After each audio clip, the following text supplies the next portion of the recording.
All right, good morning. The Committee on Parole is reconvening. We are now at Dixon Correctional Institute. It's 10:35 a.m. on Monday, February 3rd, 2025. Good morning, Warden. Would you and your staff please introduce yourself? Yes, ma'am. Good morning, Board. Dusty Bickham, Warden. Lisa Jenkins, classification. Jade Babineau, classification. Ashley Bradley, records. Alvin King, reentry. Jamie Duvall, mental health. That's it, ma'am. Oh, wow. Got the A team today. Good, thank you. And we have before us Mr. Franklin. Good morning. Good morning. Would you introduce yourself? Tell us your name and your DOC number, please. Yes, ma'am. My name is David Franklin. My DOC number is 359959. All right, and you are represented by counsel this morning. Good morning, sir. Would you introduce yourself? Good morning, Robert Lancaster here on representing David Franklin. I'm with the LSU Parole and Reentry Clinic. Okay, thank you. Here in support is also the Parole Project. We have Mr. Kerry Myers. We also have Mr. Franklin's brother, Lewis Roach, who will be speaking in support. And here in opposition is representing the DA's office in East Baton Rouge Parish is Tracy Barbera, and we'll call on her at the appropriate time. First, Mr. Franklin, I'm going to read some identifying information into the record, sir. You are classified as a first felony offender. You're currently serving a 60-year, 11-month, and 30-day sentence. Your sentence in East Baton Rouge Parish first was possession of a gun with obliterated serial numbers, attempted first-degree murder, and then as a habitual offender for attempted first-degree murder.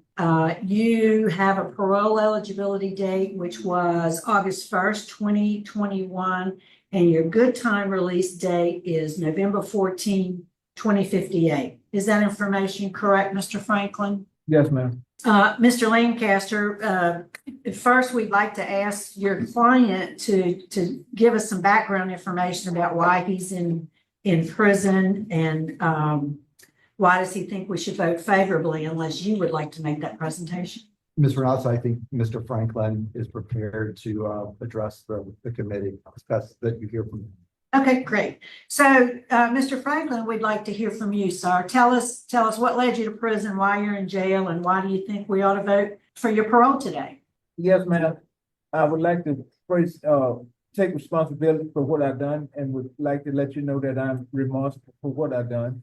And I'm in prison for shooting at the police officers. And I would like to show you David Franklin of 98 and 99 compared to David Franklin of 2025. I've taken prisoner rehabilitation programs, and I'm for prisoner rehabilitation program. One was Cajun Rage. It was a 12-month program. It deals with the mind and thinking and making decisions. And I made all good decisions. I passed that course, and I got my certificate that I sent for a copy of my record, and it come back no write-up showing that I made good decisions. I'm using this record as my support and evidence. I've taken Living in Balance. That's another 12-month program, 12-week program. It deals with the mind, teaches you how to think and make good decisions. I passed that, and I sent for my record, and it come back again. Good decision making, no write-up. I made another one, Living in Balance, Thinking for a Change. That was a 12-week program. I passed that, and I sent for another copy of my record, no write-up, showing that I had made good decisions. And by my good decision making, I get a chance to go eat with the warden once every 90 days. I get a chance to be trustee for 1 day, twice a year at the art and craft festivals. Warden trusts me to walk around with the free people, laugh and talk with them. They don't worry about me committing no crime, and don't worry about me running off, because over the past 25 years, I have shown to make good decisions. In conclusion, I'm a living example that the prison rehabilitation program do work. All right. Well, thank you, sir. You've given that some thought. Thank you. Warden Bickham, is there anything you can tell us about Mr. Franklin? Yes, ma'am. Good morning, Board. As usual, I can talk about how he's done in the prison system, and he's done well. He hadn't had a write-up, it looks like, since he's been at DCI. He came to DCI in 2010.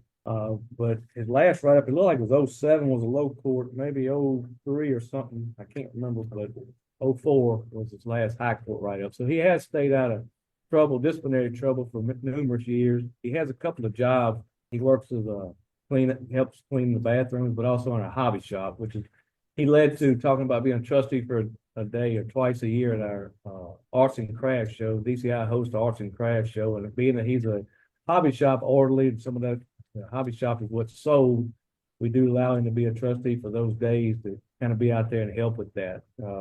And he does a good job. He's done some good programs. That's it. Thank you. All right, thank you.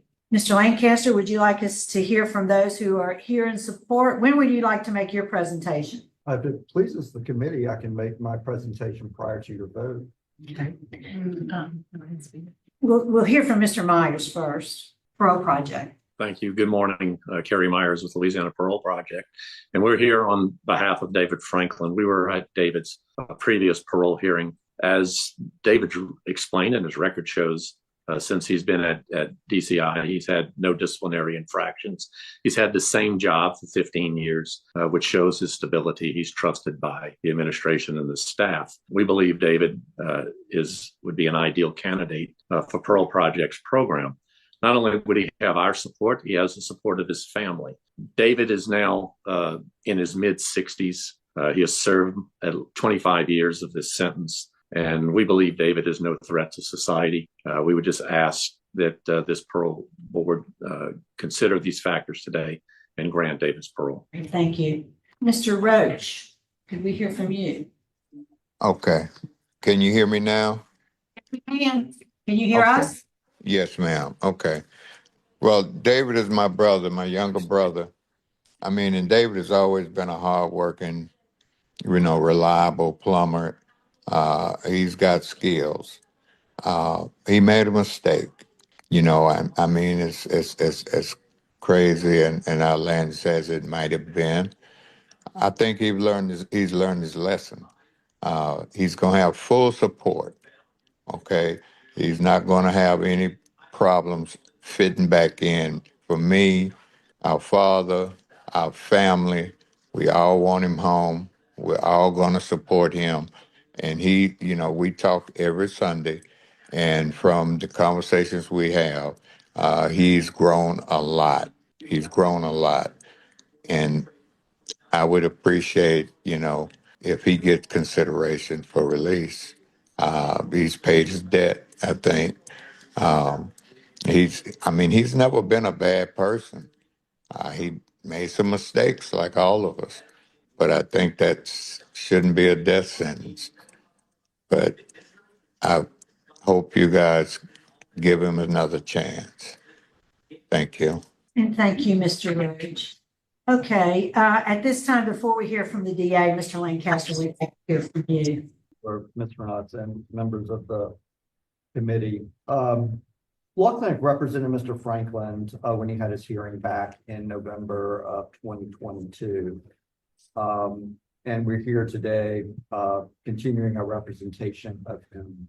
David's record indicates that the time is right to release him now for a number of reasons. One, as the warden mentioned, is institutional compliance.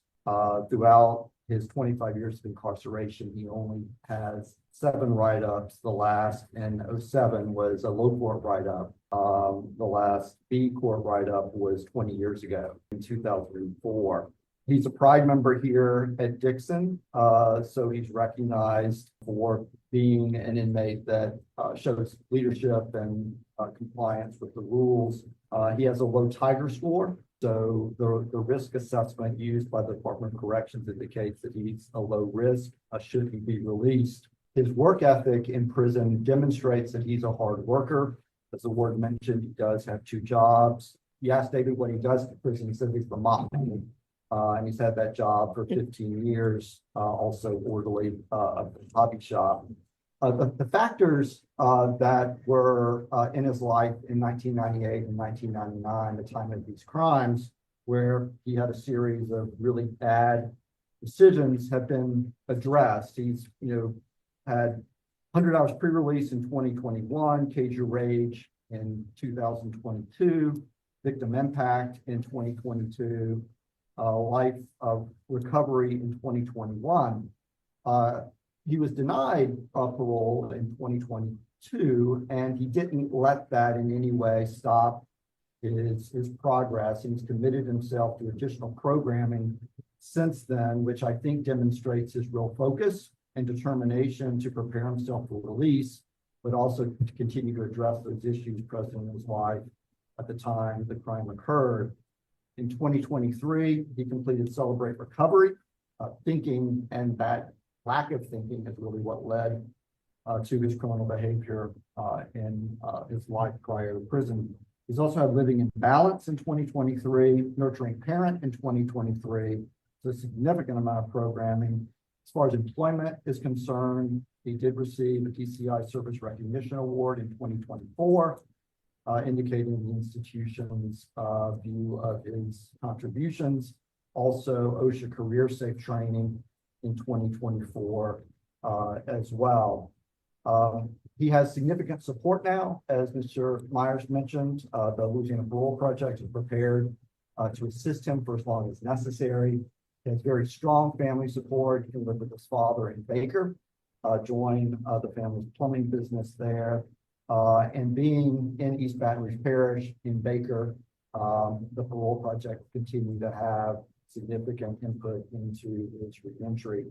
Also, in addition to being 64, very healthy, capable of work now, he has the ability to gain employment, do work, earn money. He did pay into the Social Security system prior to his incarceration. So in a few years, he'll also be able to qualify for those Social Security benefits. And so he will have a significant support system on his release. So for these reasons, we request that the committee grant his release on parole so he continue to serve his sentence under community supervision. Thank you. Thank you, Mr. Lancaster. Before we start our interview, we'd like to hear from the DA's office, please. Good morning, Chairman Renata, other members of the board. Thank you for hearing me this morning. I've heard Mr. Lancaster and Mr. Franklin say many, many things that I know weigh very heavily in your decision-making this morning. Institutional compliance is huge. Family support is huge. He has a transition plan. Mr. Myers and the Parole Project do wonderful things. I do need to bring it back, however, to what brought him to the Department of Corrections to begin with. We have a man who was on supervision at the time he committed not this crime, but these crimes.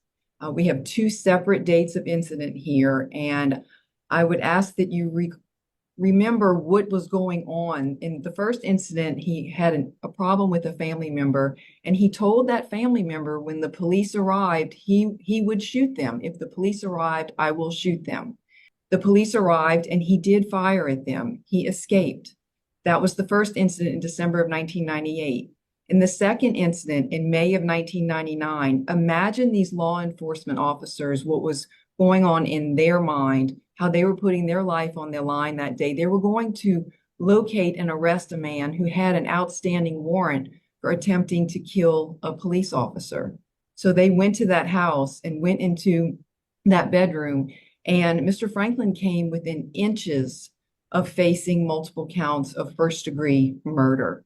One of the officers, the bullet came just within a couple of inches of his temple and went into the door frame where he was standing. So again, this was not when the crime occurred. This is when the crimes occurred. He's done excellent things in prison, and I admire that. I respect that. However, we still have a man that has served less than 26 years of a 60-year sentence. And I would ask you to please make him serve more of this sentence before he is released back into society. And I'm speaking on behalf of the law enforcement officers. I know each of them did submit a letter into the record, and there's no doubt in my mind that each of you have reviewed their sentiments, and I appreciate that. Thank you. Thank you. And we did receive the letters and we have reviewed them. Mr. Franklin, your case has been assigned to Mr. Freeman. Would you answer his questions, please? Okay, Mr. Franklin, morning. What was going on that day? I mean, the first day, What led to all of this violence? Well, somebody said the police were coming and I made a bad decision and take off the running. I fired some shots as I was running. Did you tell the people in the house if the officers came, you were gonna shoot them? I don't remember saying that. Okay. And tell me this, okay, you was dating Nedra Turner Yes, yes, sir. and Priscilla Turner, that's her daughter? But yes, sir. Didn't you have charges against you stemming from her at No, one time? No, sir. You didn't offer her $50 for sex and then y'all got in a fight. And then when the police stopped you, you had 2 guns. No, sir. That's not what the rap sheet says, and it's not what the report says. Okay, you on supervision, you were revoked 2 times for absconding, and you were eventually revoked for this new felony. As was stated, you were on at the time that this offense committed. Were you on drugs? No, sir. I mean, I'm just trying to figure out how a man could be in this shootout and all of this, get shot 3 times, still jump through a window. Usually they either totally drunk or on some good drugs. So you wasn't on any drugs when this happened? No, sir. Well, all right. Have you ever had a history of drugs? No, sir. Okay. As they say, you've done excellent in prison. There's no doubt about that. I have no further questions. All right, thank you. Any other questions? I'd like to ask about the educational achievement. Have you taken your GED? I have not taken the actual test for my GED. I've taken the high set test for 3 of the subjects and passed, and I got 2 left before I get my GED. So you've got 2 more sections to pass before you complete it. Yes, ma'am. Science and algebra. Okay. So Ms. Ledoux, he did on January of this year, actually, he passed writing, social studies, and reading. He failed science by 1 point. He got a 7 and needed 8. So he's correct in needing science and the math section. Thank you. All right, I don't see any other questions by my colleagues. I think that the panel is prepared to vote. Mr. Freeman? Okay, Mr. Franklin, you know, you're one of those cases that you've done great in prison and you're doing a great job. But now you got to serve your time for the crime you committed. And I mean, as Ms. Barbera stated, we're very lucky there wasn't 2 or 3 deputies that were killed. It was very reckless, very crazy, and I mean, and it was intentional. You just wasn't going to jail until they stopped you. Due to law enforcement opposition and not enough time served, my vote is to deny. Mr. Tillis? My vote's going to be to deny also, not enough time served. Mrs. Stapleton?